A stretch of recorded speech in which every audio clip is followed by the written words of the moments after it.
Use করি এবং ban chemical আমরা যে ইউজ করি না সে বিষয়ে আলোচনা হবে। আমাদের চা বাগানটা একটা ছোট বাচ্চার মতো, সেরকম করে মানুষ করে করে তুলতেছি, কিন্তু আমরা কি করতেছি, আমরা ব্যান কেমিক্যাল কিছু কিছু বাগানে ইউজ করতেছি। কিন্তু সবাইকে অনুরোধ করবো কেউ ব্যান কেমিক্যাল ইউজ করবেন না। ছোট চা গাছ থেকে যেরকম করে একটা ছোট বাচ্চা ছোট থেকে মানুষ করা হয়, সেরকম করে ছোট অল্প অল্প করে সার দিতে হয়। তো আমরা কি করি, 1 বিঘা বাগানে 1 বস্তা ইউরিয়া দিয়ে দিই। সেটা কিন্তু পরিমাণে অনেক কম দিতে লাগে। সেই বিষয়ে রতনদা সবকিছু আপনাদের বুঝে বলবেন। আপনাদের যদি কিছু সমস্যা থাকে চা বাগানে, সে বিষয়ে প্রশ্ন করবেন, সেটারও উত্তর পাবেন। আমরা সবাই আশাবাদী যে আপনারা সবাই কোয়ালিটি চা তৈরি করুন। কোয়ালিটি চায়ের মান আছে। ছোট ছোট চা তৈরি করুন, ছোট চায়ের বাজারও অনেক ভালো।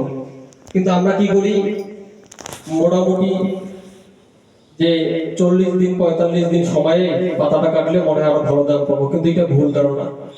আমরা যদি 25 থেকে 30 দিনের মধ্যে পাতাটা কাটি, সেই পাতাটার কিন্তু সেটা দেখে লাভ নাই। কিন্তু আজকে আমরা দাঁড়িকামারি এফপিসি থেকে আমরা গ্রিন টি তৈরি করতেছি, অর্থোডক্স তৈরি করতেছি, হোয়াইট টি তৈরি করতেছি। আজকে কলকাতার বাজারে আমাদের চা 20,000 টাকা, সরি 30,000 টাকা হোয়াইট টি বিক্রি করছি আমরা। 1 কেজি চা 30,000 টাকা বিক্রি করে কলকাতা বাজারে আসছে। গ্রিন টি বিক্রি করছি 2,000 টাকা কেজি।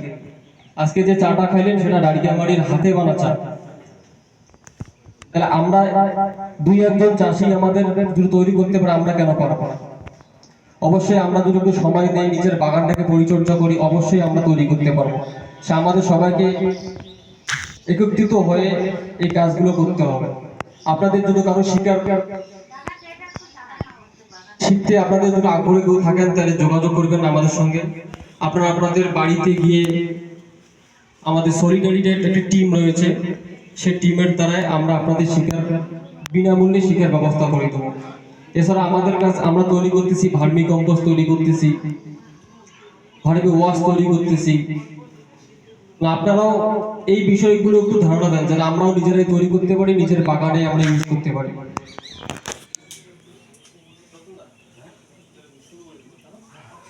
তো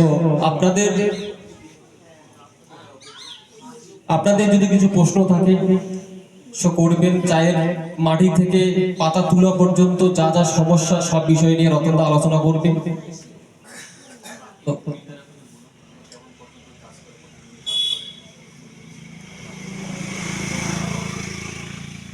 তো আমার এই অনেক সংক্ষিপ্ত বক্তব্য এখানে শেষ করলাম। ধন্যবাদ। আজকের এই আমাদের কৃষি ট্রেনিং প্রোগ্রামে উপস্থিত আছেন কুচবিহার তথা আলিপুরদুয়ার ডিএম স্যার এবং আমাদের দায়িকামারি এফপিসির ডাইরেক্টর এবং নারী যোজনার সদস্য এবং আশপাশের যারা আছেন দাদা কাকুরা, আজকের এই প্রোগ্রামে যেটা উদ্দেশ্য সেটা জানাবো। আমার